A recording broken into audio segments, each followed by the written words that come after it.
Well, good morning, Bamel. It is good to see you again. If we haven't met, my name is Sean, and there's so much I would love to say, but I got a weird message this morning, which is at my church, I'm in charge of gatherings. It's kind of like the area that I oversee, which is our worship services across 3 campuses. So when stuff's going well there, I'm doing a good job. When it's not going well, I'm not doing a good job. And so this morning, for Father's Day, we have a video with our seniors who have just graduated high school talking about the ways their fathers have blessed them as they grew up. And about 5-10 minutes ago, I got a string of text messages saying, "This is the greatest thing ever. We're in and out of service in 1 hour. We don't ever need to have sermons again."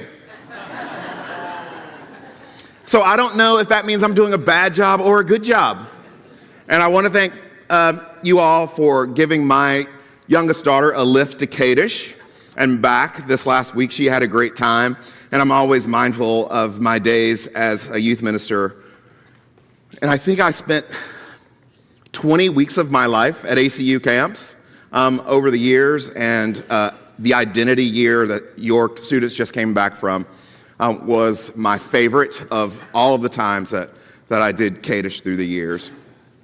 But I'm mindful that being here this morning, that for all of us, that this is kind of a tender time because of the loss of Candy Pool last week.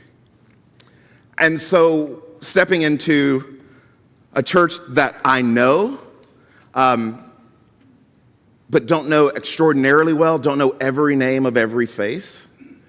I did know Candy and Alvin, and I know what they mean to you all. And we gone to Harbor together and spent time together at different events. And so there's a challenge in terms of what should you talk about for a congregation that's in a place like this. And there's this message that keeps coming back to me, and it has for the last several years. And I was talking with David about it and what would be appropriate and what would be helpful, what would be healing. I said, well, there's this subject that I've been wrestling with and spending time with over the last couple of years. But I think once when I was at Bamel, I preached that sermon already. But I couldn't remember because on my computer, there's a file and it just says Bamel. And it's all the sermons that God has blessed me to proclaim here. And I couldn't find it, but I felt like I'd already said it. So here's the deal we're going to make. If you've heard this before, act like you haven't. But I think there are times where God brings us back to certain rhythms of who God is, what God is up to in the world, and what we're being invited into as his people. And my hope is that for this season, this time of life, where such a precious person has been lost so early, that this might be helpful, not just as a processing, but for a reminder for you about how God actually has and does and is working in your life. That is pretty plain once you see it, but sometimes is hidden. And it's about transformation.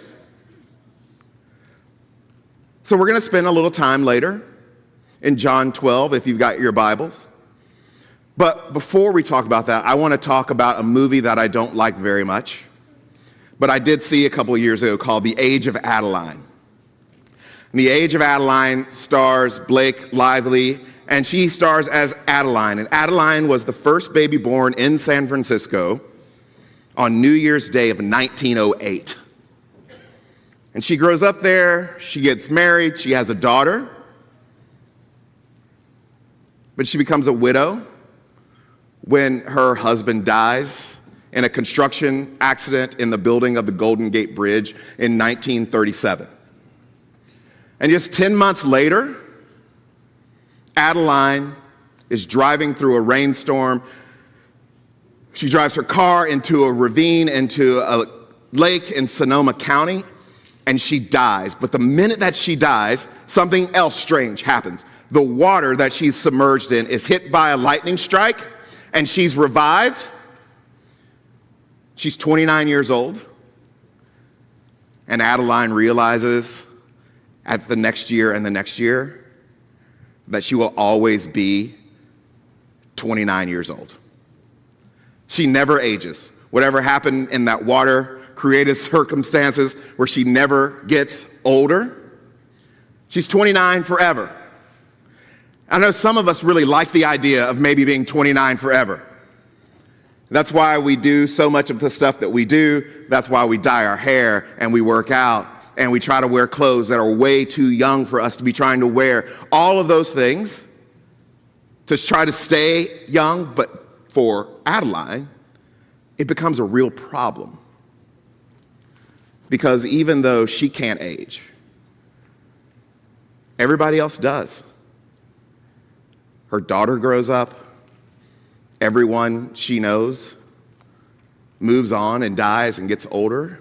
And this becomes a real problem.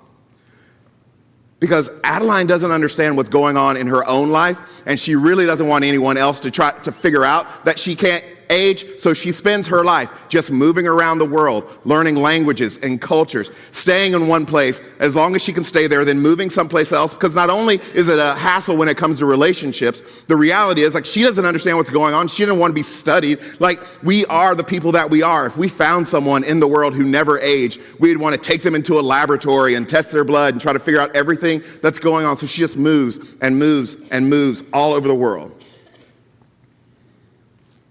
And it works for her for decades. And until she meets a man named Ellis.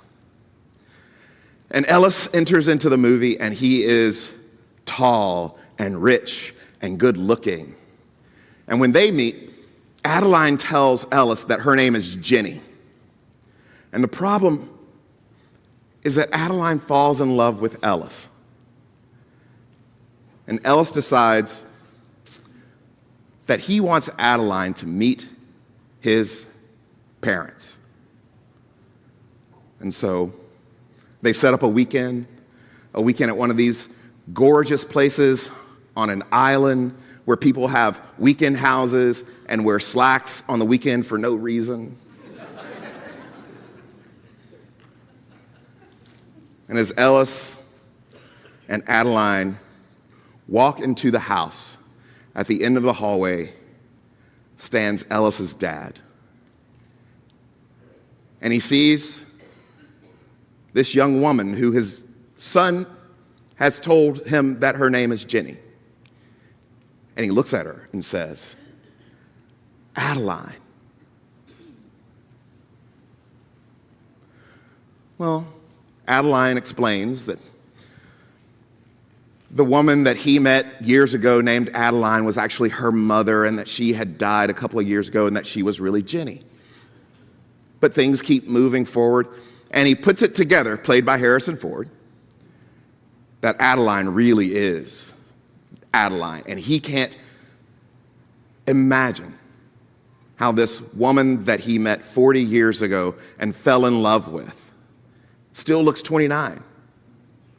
And what happened is that they had fallen in love on one of her trips, and Ellis's dad was planning on asking Adeline to marry him. But when she figured it all out, she left him heartbroken and abandoned. And now all of these years later, she is dating and in love with his son. And so they have a final confrontation about who she really is. And she admits that that woman that he met 40 years ago, that was actually her. And so she writes a letter to Ellis. She races down the stairs, hops in the car, and leaves. Ellis comes home a while later. Where is Jenny? They have a conversation. He reads the note. Ellis now races down the stairs to go chase after Adeline. And his dad stops him and says, Ellis, she can't. Can't what? She can't change. Adeline can't change. And that's because Adeline can't die.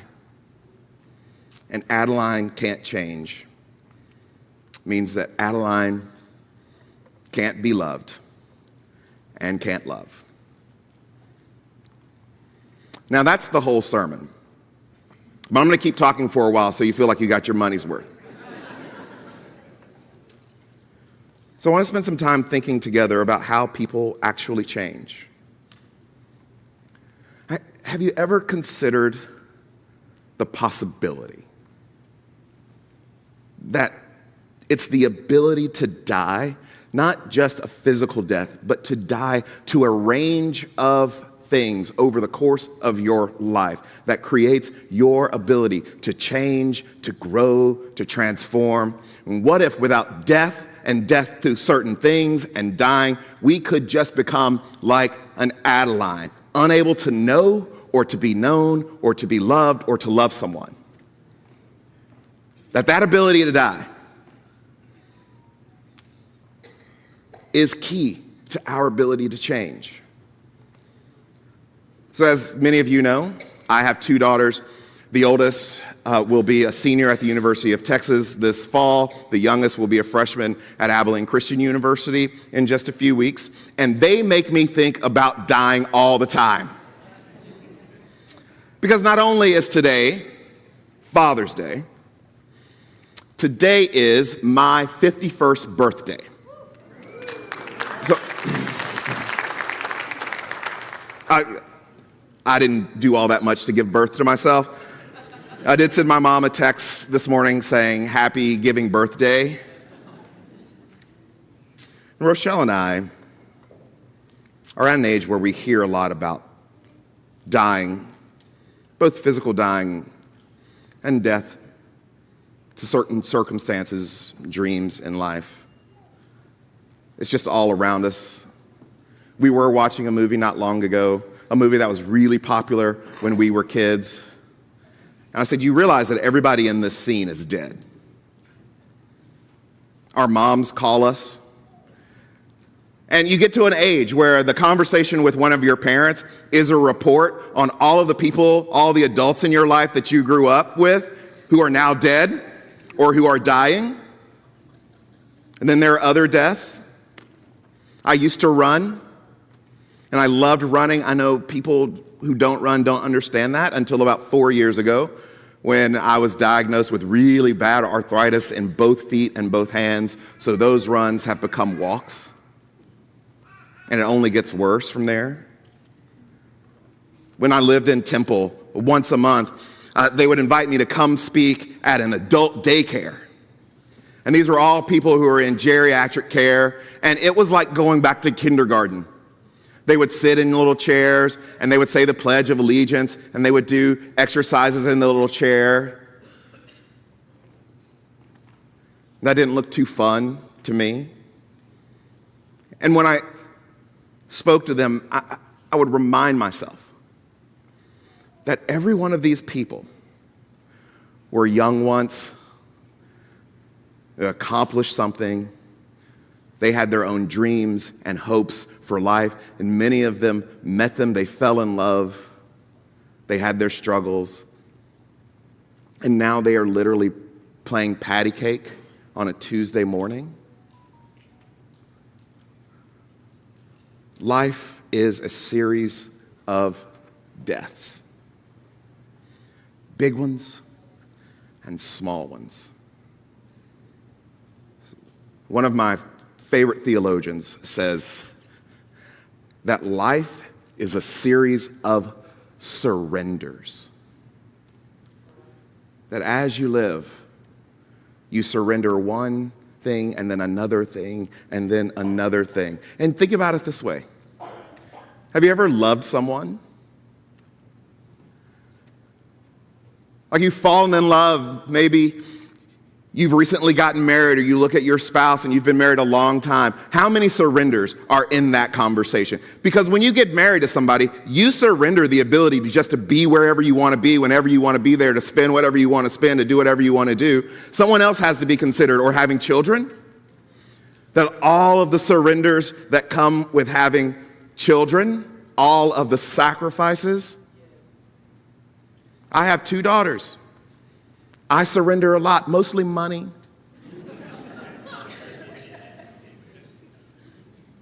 And then we get older, and we slowly surrender our minds and our bodies to the ravages of time. And as we pass through life, we meet our final surrender. And the question is not whether life will make us surrender. It's how we will receive it. So in the Christian tradition, there has long been what people call the Paschal Mystery. And the Paschal Mystery was introduced to me by a priest named Ronald Rolheiser. And he writes about the Paschal Mystery, and this is what he says. He says, the Paschal Mystery is a process of transformation within which we are given both new life and new spirit.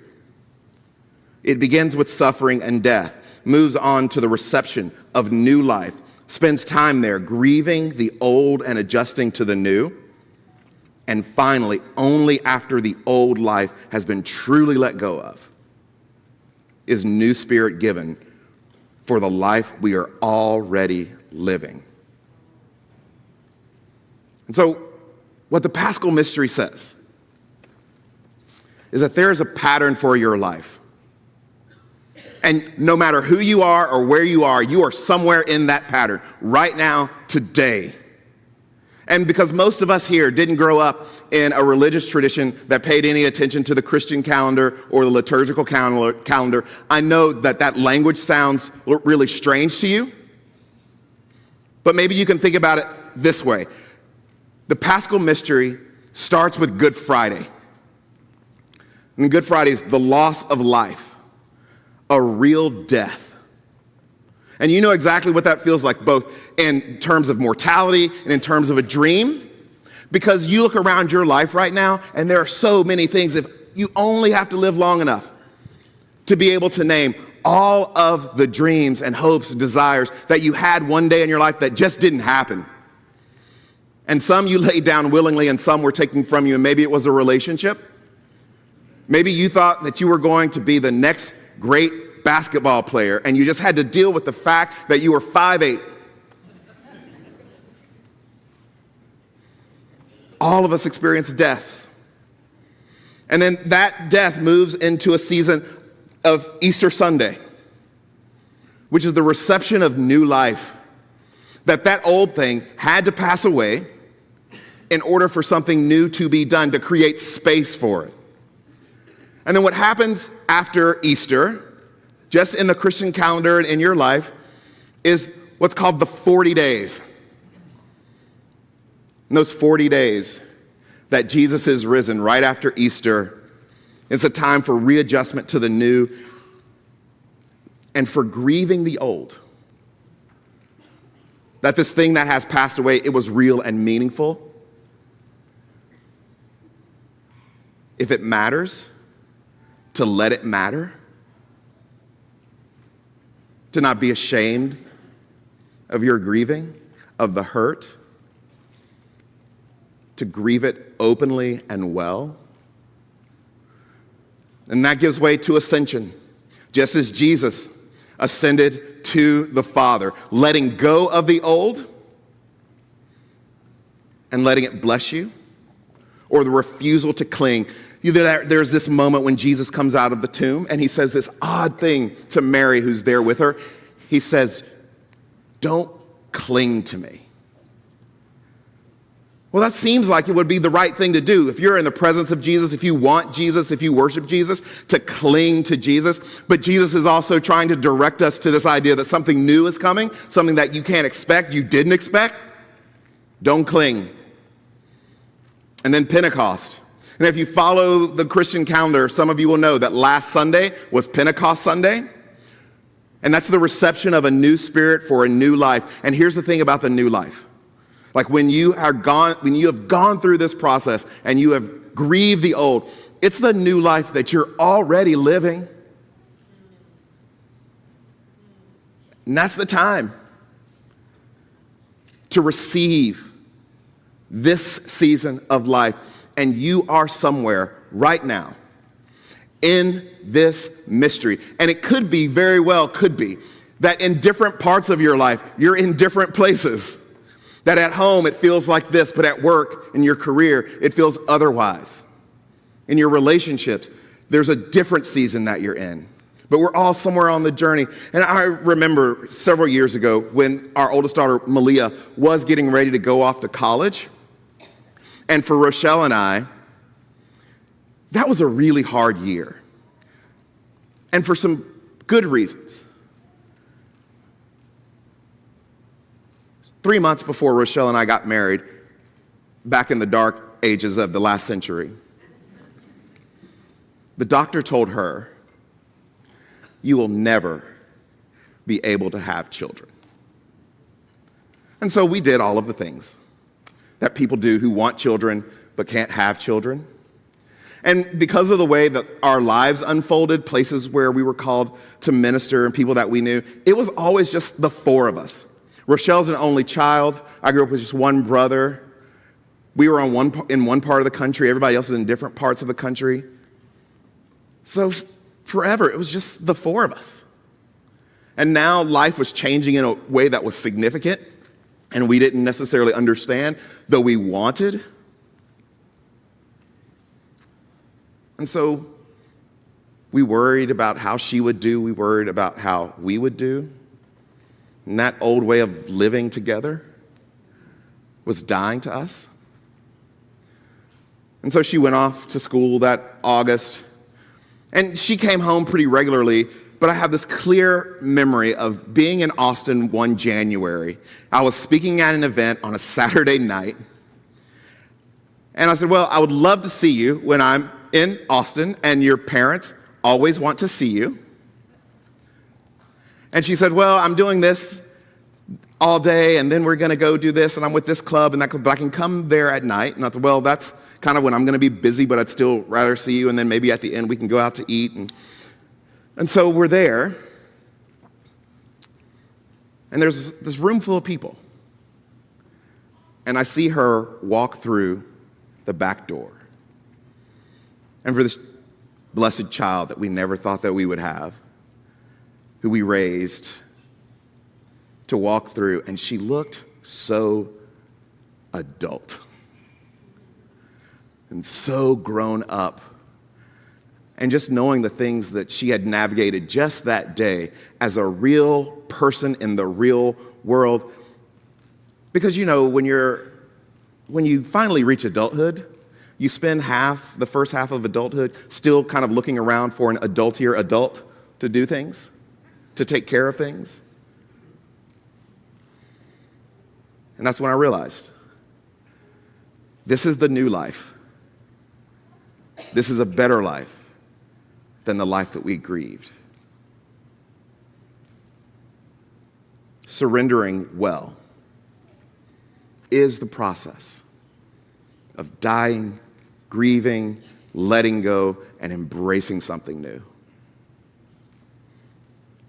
But you can imagine, and you don't have to look very hard, for things like families that refuse to launch a child and says, you got to stay in town and you can't go away, or you got to live at home or go into the family business.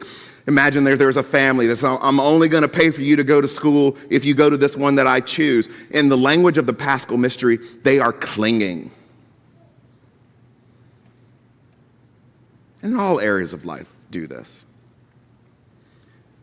And I found myself at the same time that I was thinking about the Paschal Mystery, reading the book Surrender by Bono. Now, I'm not a huge U2 fan, but I appreciate his work in the world. And he tells 30 stories about 30 songs. That's what the whole book is about. And one of those is about the song Stuck in a Moment That You Can't Get Out of. And Bono writes in that song about his relationships with a man named Michael Hutchence. And for some of you who grew up in the 80s, you remember Michael Hutchence was the lead singer for INXS. And Bono's lead singer of U2. And they were friends, and they were friends as couples. Bono and his wife Allie, and Michael Hutchence and his wife Helena. And Bono kind of broke off the relationship because of some behaviors that he was seeing in Michael and Helena that he didn't necessarily want to be around. And then Helena and Michael split. And Michael went into a deep depression. And one Sunday morning, when Michael Hutchence was touring in Australia, he died by suicide. And Bono talks about how mad he was at Michael Hutchence. And he wrote this song, Stuck in a Moment That You Can't Get Out Of. And he says in the book, it's not a very nice song, it's not a very pretty song. I was mad, I was angry, but that's the reality of that moment.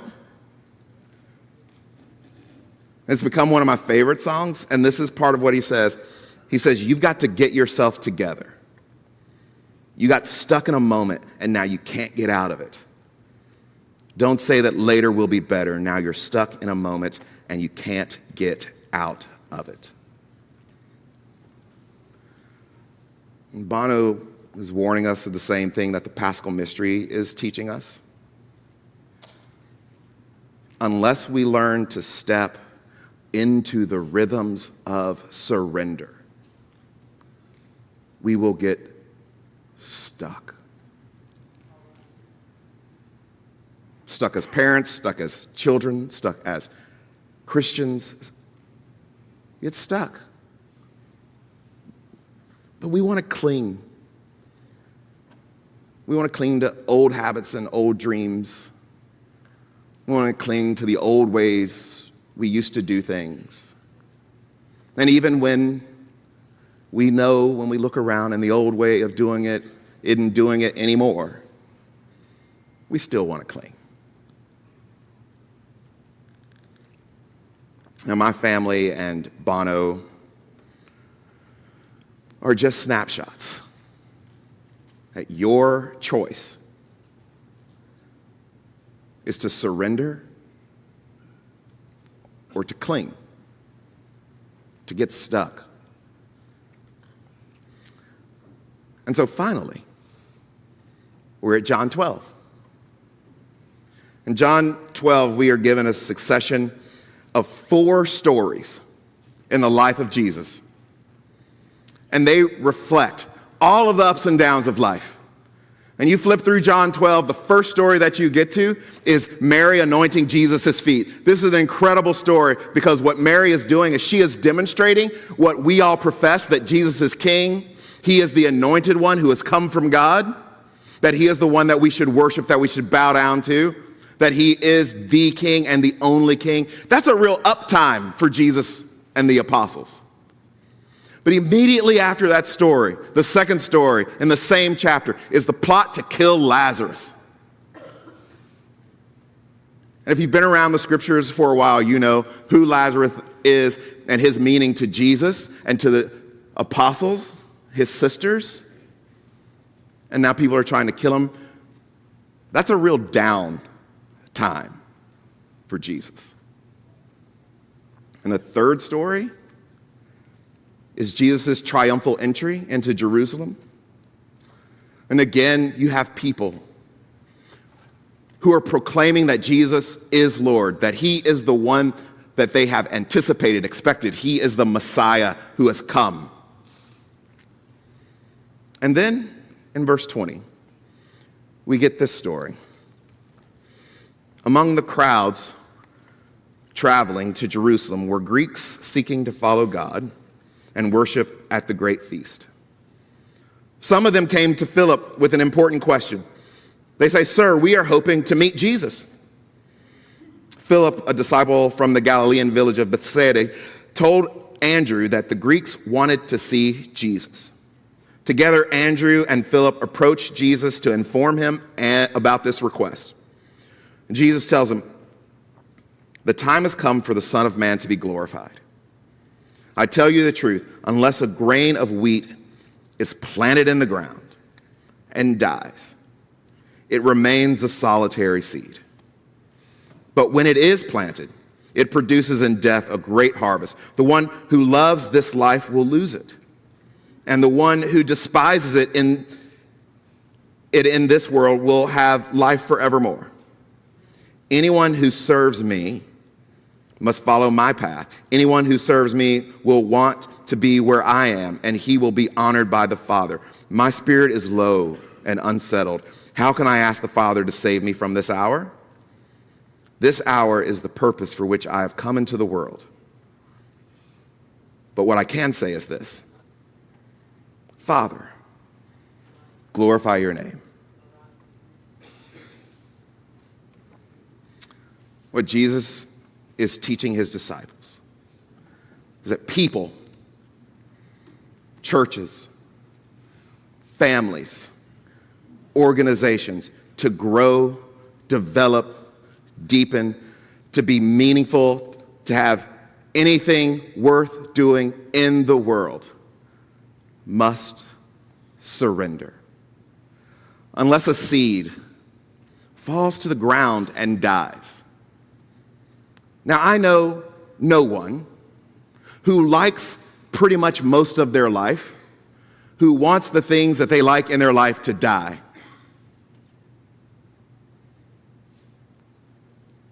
But unless that good thing dies,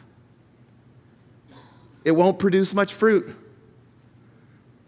And so my birthday has always been mixed, or at least it's become more mixed. Because my birthday today, June 15th,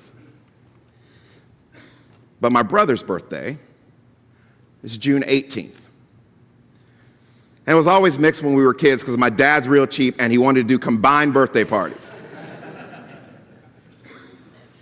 But as most of you know, in 2023, in July 2023, my brother died. And he was 3 years older than me. Our birthdays were 3 days apart. And so now, every year when I have a birthday, I think about his birthday. I think about his birthday much more now that he's dead than I ever did when he was alive. Because we would call each other up and say, don't get me anything for my birthday. You go out and buy something for yourself that you want, and that'll be for me. Because we're just going to be trading gifts. And some of you know well that kind of grief, the sting. Both the fresh kind of grief and the kind that's so frequent. It has become a visitor with its own room in the house of your heart. And Richard and I were not close as boys, but grew closer as adults. And what I remember most from his funeral were the string of people who told stories about not only what he had done for them and meant to them, but the seeds that he left in their lives. My brother got married late. He and his wife didn't have children, but he had surrendered his time and his money for a string of children. That he would wake up at 4 a.m. on Sunday morning, make his way to church, and work the sound booth and video in this massive, massive, massive church in Raleigh. Surrender after surrender. And Jesus is saying that for your life to be beautiful and powerful, for it to be all the things that you say you want it to be, for it to produce fruit, requires surrender. And maybe what you need to surrender is an old way of relating to your partner or to a former spouse. And maybe what you need to surrender is the idea that your body should look and do the things that it did 10 years ago. Maybe what you need to surrender is a belief or a thought about yourself that somebody handed to you years and years ago, but you've clung on to and still believe. Maybe what you need to have die is illusions about your youth. Maybe it is the death of an outdated dream. All of us resist our surrenders. But what if that resistance is also resisting the next great thing that God wants to do in your life? The option that Jesus gives us is to cling or to surrender and allow God to produce a harvest. What if the greatest defense against the next move of God in your life is clinging to the last move of God in your life? So when seed falls to the ground, that it produces fruit. So 5 ways just to get started doing that. The first thing that all of us have to do is to name our deaths. The real and true deaths that we are in the middle of experiencing and that we've experienced in the past that we have tried to avoid or ignore. To be clear about what has died and what is dying. But you can't stop there. You've got to claim your births. What is God doing new? What are the new options? What are the new God possibilities that you are being invited to? And part of that is number 3, you've got to grieve. Grieve what you've lost and adjust to a new reality. And 4, do not cling to the old. Let it ascend as Jesus ascended, and let it bless you. And then last, you accept the spirit of life that you are in fact living. This is the new life you're living, or as my wife says, to take a fierce assessment of reality. Or as Dallas Willard says, reality is what you discover when you find out that you're wrong. And I think for most of us, that we step into acknowledging and living into God possibilities for the rest of our lives instead of clinging to God's previous action in the last of our lives. We will find blessing. The seed has fallen to the ground. So that when my time comes, or your time comes, our lives will produce much fruit. Bama, let me pray for you.